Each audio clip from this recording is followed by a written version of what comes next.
Hello, everyone, and welcome to Slash Film Daily for August 24th, 2017.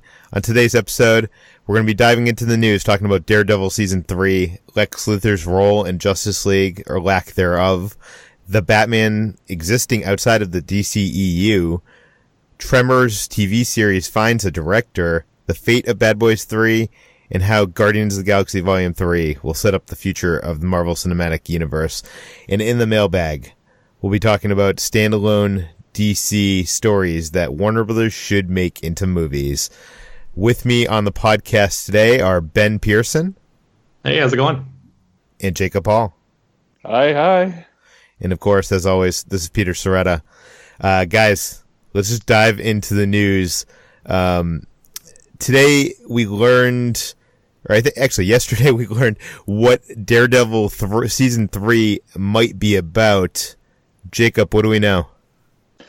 What we do know is, and this is, I would suppose, minor spoilers for the Defenders, is that the final episode of that team-up series, which has Daredevil, Jessica Jones, Luke Cage, and Iron Fist all teaming up for an 8-episode adventure, is that the final images hint that the acclaimed and famous Daredevil storyline, Born Again, is on the horizon for Season 3. And I won't go into why that's hinted in the visuals of the show, because that's potentially a spoiler. People haven't finished it. Yeah, that's so fine. I think we can focus specifically on what that means for the actual show. It's one of the more famous storylines from the 80s. It was written by Frank Miller when he was at the height of his powers, when he was making Daredevil into the Daredevil we know today. And the storyline essentially involved Kingpin, Wilson Fisk, played by Vincent D'Onofrio in Daredevil show, learning Daredevil's identity, that he's Matt Murdock, and then using his money and power to essentially destroy Matt Murdock's life. Gets his license to practice law revoked, gets him out of his home, starts targeting his friends and family, essentially grinds him down to nothing, so essentially forcing Daredevil to be born anew, hence the title Born Again. And we know this because Charlie Cox, the star of Daredevil, and who was also one of the 4 leads in The Defenders, told the Hollywood Reporter this, saying, "That's such an amazing story. Everyone who loves Daredevil loves Born Again." And he went on to explain how, having said that, I know we don't tend to follow any blueprints too closely, because if you do, you'll become a foregone conclusion. So pretty much what they're saying is, yes, they're setting up Born Again as Season 3, but don't expect it to be a one-on-one adaptation. It'll probably have the same divergences we've come to expect from all superhero and comic book adaptations. Now that arc of Daredevil had some stuff that I don't expect to see in this show. Like, what happens to Karen Page? Well, as important as Frank Miller is to understanding how superhero comics came to be how they are today, and as much as I tend to enjoy reading his work, if I didn't be a unique talent with a unique voice that's worth investigating, he is, like many great artists, unenlightened in certain areas, and his treatment of female characters has never been, let's say, nuanced. He tends to write angry, depressed men very well, and tends to write women in very one-dimensional, shallow ways. And this actually does apply to Born Again, where the character of Karen Page, is this sort of strong ally of Daredevil, the Daredevil TV show, is actually a porn star turned drug addict who sells Daredevil out to get her next fix. And that's not at all the Karen Page we know on the TV show, where she's played by Deborah Wool, and she's maybe one of the best characters on the show. So I think it's in the best interest of Netflix and Marvel to realize, let's not turn this really admirable, strong character into a drug-addled, sex-addled, one-dimensional cliche. So I think we'll see Daredevil ground down by Kingpin Season 3. I do not think we will see that part adapted at all. It will probably be for the best. Okay, well, let's move from Marvel to DC.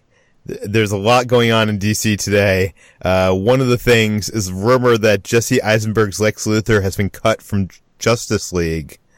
Ben, you wrote this up for the site. What do we know?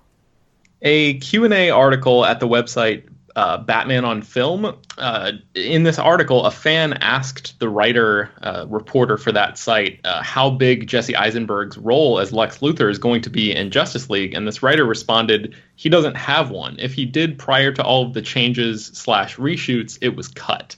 So that's like a pretty cut and dried, like just a forthcoming answer, and there's no real hedging or anything like that. So, and it should be noted that Batman on Film has existed for, I think, 2 decades now, and they have had some major scoops in not only this iteration of the DC universe, but Nolan's time, and they have a pretty good track record. So it's not just like some janky fan sites. Yeah, and it's interesting because the last official word that we heard from Warner Brothers and DC, Jesse Eisenberg was listed in the official cast list, like the credits, that went out to, during a press release months and months ago.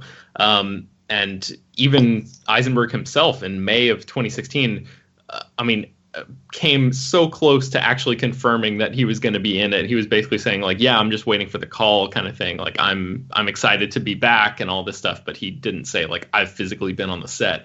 So it's interesting, he might have shot something and then maybe they could have just cut it out because as we know, they've, significantly reworked the movie in this reshoot process and this post-production process.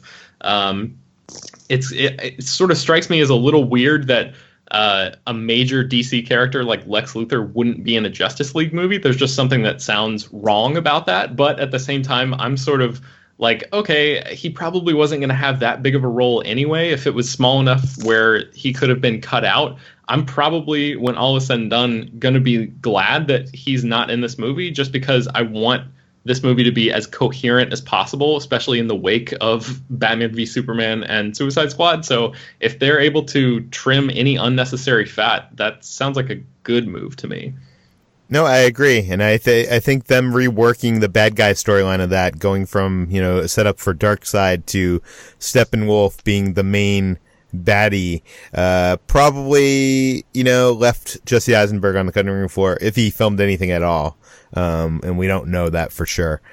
Also, in the DCEU, there is news that the Batman might not take place in the DC Extended Universe. This quote comes from director Matt Reeves, who made the quote on KRCW radio like a month ago, but for some reason no one picked up on this until now. He was promoting his latest film, War for the Planet of the Apes, and he said, quote, "Well, I have a vision for a way to do something with that character," talking about Batman, "that feels like it resonates with me personally and a perspective that can grow out into other things. When they," talking about Warner Brothers, "approached me, what they said was, look, it's a standalone. It's not part of the extended universe." Now, Matt Reeves saying it's not part of the extended universe, I'm not 100% convinced that means that it isn't. I mean, as of right now, Ben Affleck is still, on board to star as Batman, even though, there's a lot of speculation that he won't. When we broke the story that, when Matt Reeves came on and Ben Affleck stepped down as director, that Matt Reeves was going to completely rewrite this project, I had heard at that time that he basically was given the green light by Warner Brothers. I mean, basically what he said, that he would not have to adhere to any, canon that is going on. He wouldn't have to lead into something or, take anything away from any of the other movies, that he could just do his own thing in his own vision. He wanted the Nolan treatment, sounds like.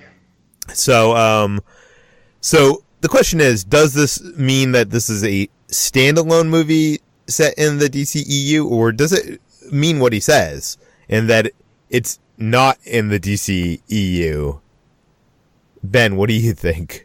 Well, I mean, we know because this story broke yesterday that we talked about on the podcast about the new Joker origin movie, that there is a possibility that it could be DC characters, but not actually in the, I guess, traditional timeline of the DCEU as we know it so far. I would say, based on what we were just talking about, Reeves wanting the Nolan treatment and wanting the freedom to not be shackled down by any of the trappings of the larger cinematic universe, I would guess that this will be in the same sort of vein as that Joker Origins movie, where it's not the same kind of thing as the traditional line of films that we've gotten so far. I know we've speculated in the past they have this Flashpoint movie coming forward, and that could reboot this universe in a way that kind of the comics did. Slash Film reader Devin S. tweeted at me when this story broke, quote, they're doing what they've always done in the comics, use the multiverse to pave over missteps instead of learning, then knocking standalones out of the park. Jacob, is that what they're doing? It certainly sounds like it, especially if Justice League is the mess I think a lot of us are worrying it's going to be, because I think comic fans at this point are kind of used to the pattern where they're enjoying a series that's maybe small and artist-driven and kind of exists in its own corner, and then the giant crossover event comes around and exists as a bandage to try to tie together a lot of broken things, and oftentimes your standalone stories get interrupted or warped into it, and sometimes you're allowed to just kind of continue to fly through untouched. So it's kind of a weird situation where unintentionally the production of comic book movies are definitely mirroring how comic books have been made for decades in terms of how we put up with a lot of garbage to get to the stories we enjoy. Yeah, we're even seeing things where, like, you know, one studio is not having the perfect financial time with their franchise characters, so they're making a deal with another studio to have a crossover event to help, you know, that's something that happened for a long time in the comics. I think even DC and Marvel have crossed over in the more deadly times of the comics. Am I right, Jacob? In the dark days of the 90s, yes. Yes. Okay. I want to make sure I'm not making stuff up. Okay. Anyways, moving on. We'll talk a little bit more about this in the mailbag. They are making a Tremors TV series, and they have finally found a director, and I'm excited because this guy, you know, directed one of the better episodes of Westworld, and I'm a fan of his films. Jacob, you wrote the article for slashfilm.com. What do we know? This is really cool news. The Tremors TV show, which will be produced by Blumhouse TV, who you know is the company behind Get Out, Paranormal Activity, and all the really low-budget horror movies that tend to make a lot of money and are sometimes very good, are producing this for the Sci-Fi Channel, and they've hired Vincenzo Natali to direct. And you may not know that name, but if you're a sci-fi or horror fan, you've probably heard of his work at least. He's probably best known on the big screen for directing Cube, the extremely low-budget 1997 sci-fi horror movie about people trapped in a deadly maze. It's excellent. And later he directed Splice, a really underrated creature feature with Adrian Brody and a really, really cool monster. And then his last feature film was 2013's Haunter, which is a really ambitious, unique haunted house movie. It doesn't quite come together, but it has a lot of imagination. But since then, he's been directing a lot of TV. Just to name a few of his credits, he's worked on Hannibal, American Gods, Luke Cage, Westworld, Orphan Black, and The Strain. So he's a filmmaker who learned his craft by making low-budget genre movies, which made him perfect for making genre television, where he knows how to get a lot of bang for your buck in an hour of television. So even though he's had no experience with Tremors in the past, and Tremors is generally a more joyful and lighthearted type of horror or science fiction than he has done in the past, it's really interesting to see that somebody who has this much experience in genre television is being hired to do Tremors and not just some workman guy who's just going to come in and do the job. For sure. Moving on. A project that may never happen. I remember when Brad was on the set of Transformers, this last Transformers movie, Michael Bay said, Bad Boys 3 will never happen. And at the time, Joe Carnahan was making it. We now have more to the story. It's been, Ben, what do we know? Yeah, I tend to believe Michael Bay on this one. So Bad Boys 3 is technically called Bad Boys for Life. This has been in the works for a long time. Carnahan wrote a script. I think it's been rewritten a couple times since then.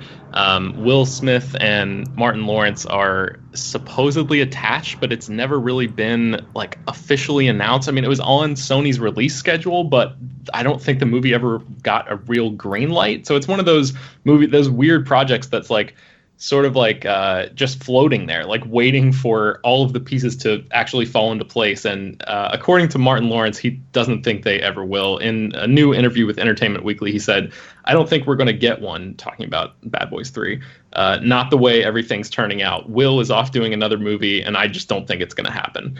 The other movie he's talking about is Aladdin, where Will Smith is going to be playing the genie in Guy Ritchie's live action adaptation of Disney's Aladdin.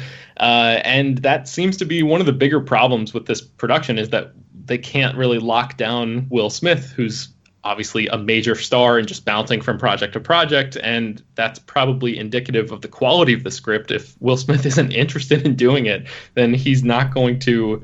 He doesn't need this movie. Martin Lawrence might need Bad Boys 3, but Will Smith certainly does not. So and one thing we forget is, Michael Bay is thought of as this big blockbuster filmmaker, but when he made Bad Boys, whenever that came out in 1995, that movie was made for $23 million. It was a really, moderately priced film, and I think Will Smith's price tag is more than $23 million now. So, so there's the scheduling and the money. Yeah, that's true.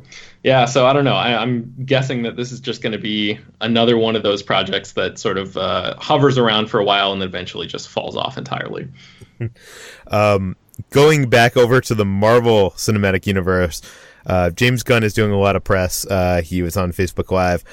He basically said that Guardians of the Galaxy Volume 3 will set up the next 20 years of Marvel. And what he said is, quote, someone asked him if Nova may appear not only in Guardians of the Galaxy Volume 3, but separate cosmic films following that film. And James Gunn said, yes, definitely. Nova comes up occasionally as someone we might use. One of the things I'm doing with creating Guardians of the Galaxy Volume 3, it will take place after the next two Avengers movies, and it will help to set up the next 10 or 20 years of Marvel movies. It's going to really expand the cosmic universe. We're going to be setting up new characters. It will be the last movie of this version of Guardians of the Galaxy, something we've known already. This when we posted the story on Slash Film, a lot of backlash. I would think people that are excited, that are fans of James Gunn, fans of Guardians of the Galaxy would take that as a good thing. Slash Film reader Matt tweeted at me, quote, hearing that there's a plan for 20 years really makes me care a lot less about these films. Why care when you know there's a sequel in the works? Now, that begs the question to me, because honestly, I like the fact that they're planning for the future. It doesn't seem like Marvel does that much planning, but they have like a rough outline of what they're doing, and I'd rather that than just making up the story as you go. And I feel like you see a lot of TV shows where it was clear that they didn't have a concrete plan, and they were making it up as they go, and in the end, that story as a full arc is kind of nonsense. Ben, what do you think of this? Is it a bad thing that they're planning for the next 20 years of Marvel? I don't think it's a bad thing. I wonder if people are reacting negatively because they think maybe it's like a little, like uncouth or something to talk about it in such black and white terms, like almost as if Marvel is assuming that they're still going to be popular enough to be around 20 years from now, and maybe that's rubbing some people the wrong way or something. But like from a business perspective, and like you're saying from a story perspective too, it makes total sense that they're talking about lining up movies like this. And Kevin Feige has been, ever since 2008, he's been talking about this big plan that he's had. And I mean, that's what Marvel Studios has built their entire company on, is planning for the future. So I can, I guess, see why the idea now of because now we're 16 movies into the MCU or something, and I can see and we're getting like 3 films a year from now on. Right, and I can see people maybe like hearing the idea of like, oh, we're gonna keep up at this pace and maybe even faster for the next 20 years. I mean, that's like an onslaught of movies. Like thinking about how many films will be in the MCU by the time that's over. Maybe that's just what's overwhelming people and sort of factoring into like a little bit of this like pushback response. But I don't know. And you're right about this, because a lot of filmmakers will go and make a movie, and even though there's obviously plans for sequels, there's plans for cinematic universes, they give the tried and true line of, oh no, we're making this film, we're just concentrating on this film, we want this to be a good beginning, middle, and end, and we hopefully audiences will respond to it. And it seems like, obviously Marvel and all these other people are I mean, it seems, I guess 10-20 years could be thought of as obnoxious.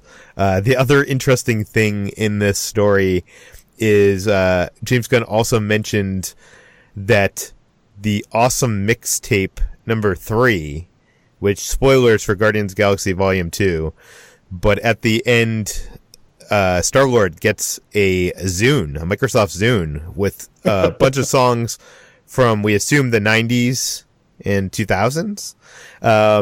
And he confirms that this is not Meredith's choices, because obviously the Zune didn't come from his mom.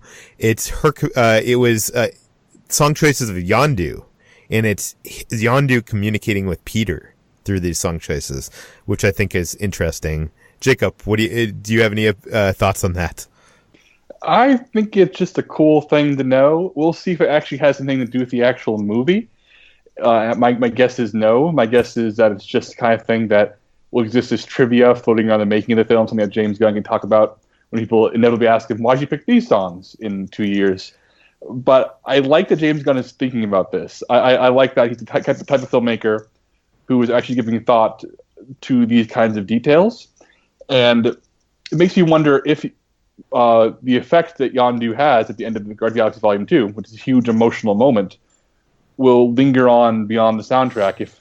If the lessons characters seem to learn in those final moments will be revisited. But at the very least, it pleases me to know that James Gunn is a thoughtful enough filmmaker to be thinking about that on that level.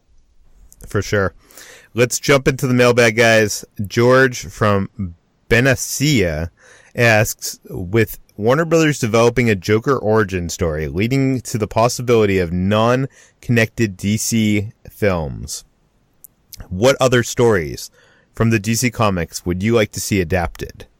I'll start this off. I think I've already talked on the podcast of that I would like to see Superman Red Sun adapted, and that's obviously the book that imagines the what if Kal-El had landed in in Russia, right? And basically became, an evil Superman that is doing their bidding. It's an alternate universe where Lex Luthor is the good guy. And I think that would be just, it's a great book, and it would be just a fun what if, but it doesn't fit into these cinematic universes that, these studios are trying to build, and it might be a little bit hard to explain to general audiences. Another book that I really like, this one I don't think would work as a movie, but it would be interesting to see.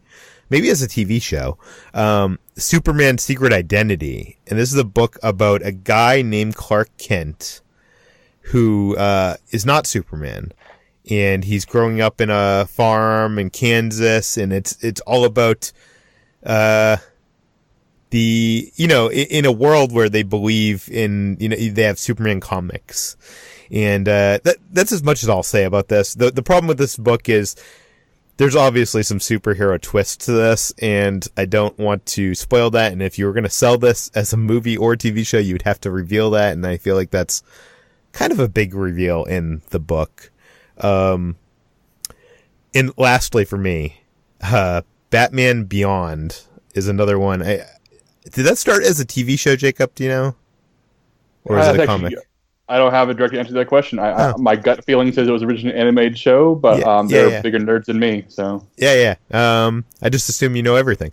So Batman Beyond takes place in the future. It's not Bruce Wayne. It's one of someone who is taking on the mantle of Batman, and it's super futuristic, like Blade Runner looking, with he has futuristic sci-fi technology that's like way more advanced than what even Batman can afford in the comics, and it's kind of like a young Batman kind of tale. I think that would be a cool thing to do, like to let's break out of this cinematic universe and let's skip forward to the future and tell a Batman tale that has after all these Batman movies.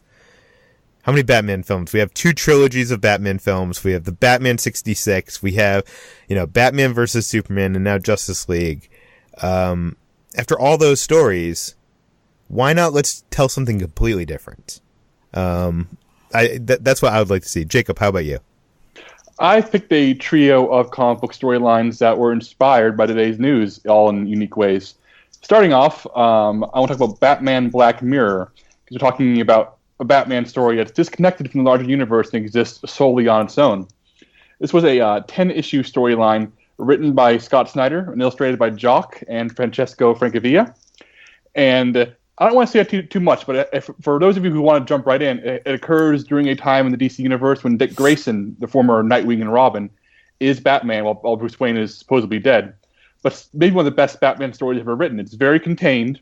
It's Dick Grayson as Batman, investigating a supervillain called the Tiger Shark, who is trying to sell weapons on the black market. And meanwhile, Jim Gordon's son, James Gordon Jr., shows back up in Gotham, and let's just say he's not mentally unwell. And it's this noir, horror-driven detective story. Has very little action in it, and it's focused entirely on Batman being an investigator and in being a guy who puts the puzzle pieces together and solves crimes, and everything comes together in a really satisfying, standalone way. And you don't have to know anything about the DC universe at all to be able to follow, other than Dick Grayson being Batman at that time. Inspired by Lex Luthor being cut from Justice League, I want to recommend or talk about a miniseries that was originally published as Lex Luthor Man of Steel and is now collected just as Luthor. This was written by Brian Azzarello, drawn by Lee Bermeo, and it's essentially a 5-issue, one-and-done storyline about Lex Luthor. It follows his perspective in a couple of weeks, essentially, in Metropolis, where we see Superman from his point of view, where Superman is this dangerous alien he doesn't trust. And it doesn't sugarcoat Luthor. It doesn't say, oh, he's actually a good guy. He's the kind of guy who doesn't want to give his union workers a raise. He's still the capitalist dirtbag that we see him as in other stories. But at the same time, it treats him as being more of this human, flawed figure who genuinely believes he's doing good and trying to defeat Superman. And it's a perspective that I really wish they had brought in Batman vs. Superman, and one I still want to see on the big screen, because it gives him a little bit more layers than just the bad guy who doesn't like Superman. And finally, this is a very recent recommendation. Not to get too confusing, but DC Comics recently had an event called Rebirth, where they once again rebooted their universe and ended the New 52 line of comics that was very controversial for about 5 years. And that's a whole other thing. But in the process, they killed Superman. And they killed Superman. Again. They killed Superman. Yeah, they killed him again. But they killed a version of him that was younger and less popular than the version from 10 years ago. So by having universes collide and all kinds of nonsense, the Superman from before the New 52 arrived in this universe, and he's married to Lois Lane, and he has a young son, maybe I guess he's about 10 years old, and they just kind of slot themselves into this new universe and take up the mantle of Superman. And it's extremely charming. It's really funny. It's written by Peter J. Tomasi and Patrick Gleason, drawn by Gleason, among others. And in a universe, like a cinematic universe like this, where Superman's destroying buildings just to kill one guy in Man of Steel, here's a Superman who realized that his young son is watching everything he's doing, so he has to be responsible. And then half the storyline and half of the heart of it comes from Superman being a husband and a father, and trying to say, if I'm the most powerful being on Earth, how can I also be a good example to my son? And it's actually really heartwarming and charming. And even when things get crazy, it gets brought back to Earth because no matter how crazy things get, Superman always has to say, okay, this is nuts. How do I take my fatherhood into account as I make these decisions? And it's really good, and I recommend it highly. Ben, you're not as big of a DC Comics reader. What do you have for us? Yeah, so I'm definitely not as in tune to comics as a medium as you guys are, but I dug through the archives and found a project that DC and Warner Brothers had actually had in development in the mid-90s. In 1995, the Wachowskis wrote a script for a Plastic Man movie, and that obviously never came to be, but I think that would be sort of a fascinating thing for them to trot back out now. Especially if it takes place in this sort of alternate timeline DC universe that's not actually the DCEU, because I can't really imagine Plastic Man, being a member of the Justice League or anything like that, but working as sort of a solo, a weird oddity, sort of a solo film on its own. I think there's some potential there for it to be really weird. I found this old interview where Lana Wachowski said that it's probably the closest script to a comedy we'll write. We thought it would be kind of cool. The basic idea we came up with was that he would be an environmentalist, almost like an Earth firster type of guy. The funny scene we thought of was that kind of at the start of it all was he goes to the bathroom after he becomes Plastic Man, and his urine is no longer biodegradable, so he wants to kill himself. So that is such a ludicrous concept to me that I'm like, yeah, let me see the Wachowskis take that on now. And I think especially with them finally bringing Sense8 to a proper close, and I don't think they have another project announced after that. We've been talking for years about how they would be good filmmakers to enter the DCEU, and I think, I don't know, they could roll the dice and give him their Plastic Man movie back. That would be something to see.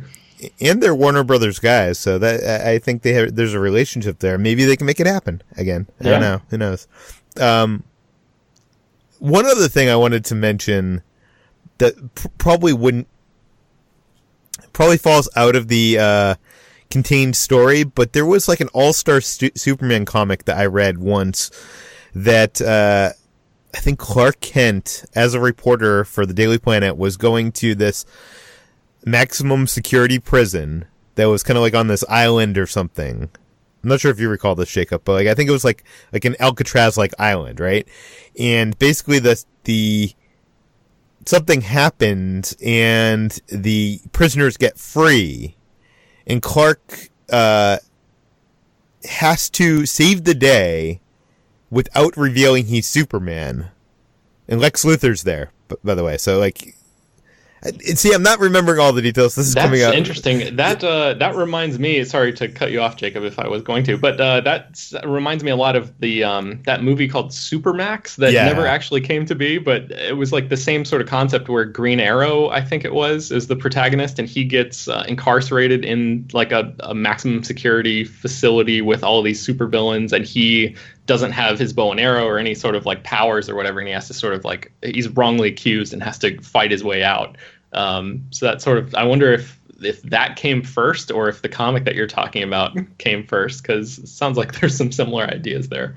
The comic Peter's referring to is an issue of Grant Morrison and Frank Quitely's All-Star Superman, which may be my favorite Superman storyline of all time. And it's really fun, and as Peter said... Did I butcher it? Did I say correctly? You were about 85% correct. The big hook that I love, though, is Clark Kent is sent to the prison to interview Lex Luthor, who's been incarcerated. And so Lex Luthor spends the entire time talking to his archenemy without being aware that he's Superman. And when things go wrong, Clark Kent keeps on saving Lex Luthor without having Lex Luthor seeing that he's saving his life. So there's a lot of really good comedy built into the situation, as well as it being exciting to read and see. Yeah, I feel like something like that could actually be done in the frame of the cinematic universe, and maybe not standalone. But anyways, this has been another edition of the Mailbag. If you have any questions for us, please send them to peter@slashfilm.com. That's peter@slashfilm.com. Please mention your name and general geographic location in case we mention them on the air. You can find Jacob and Ben at slashfilm.com. Ben you can find on Twitter at Ben Pears. Jacob you can find on Twitter, Jacob S. Hall. And you can find me on Twitter @/film. You can find more of everything we mentioned, including some new Star Wars ships, on /film.com. You can subscribe to /film daily on iTunes, Google Play, Overcast, and all the popular podcast apps. This podcast is published every weekday, bringing you the most exciting news from the world of movies and television, as well as deeper dives into our great features on /film.com. Thank you so much for listening. Please go to iTunes, rate and review us. That helps a lot. And we'll leave you with this blooper. Work you cannot ignore if you want to understand how comic books got to how they are. You never had the most enlightened view of female characters. What happened? That was my cat knocking over a bunch of glasses. That definitely needs to be put at the end of this episode. Okay, I'm hitting stop.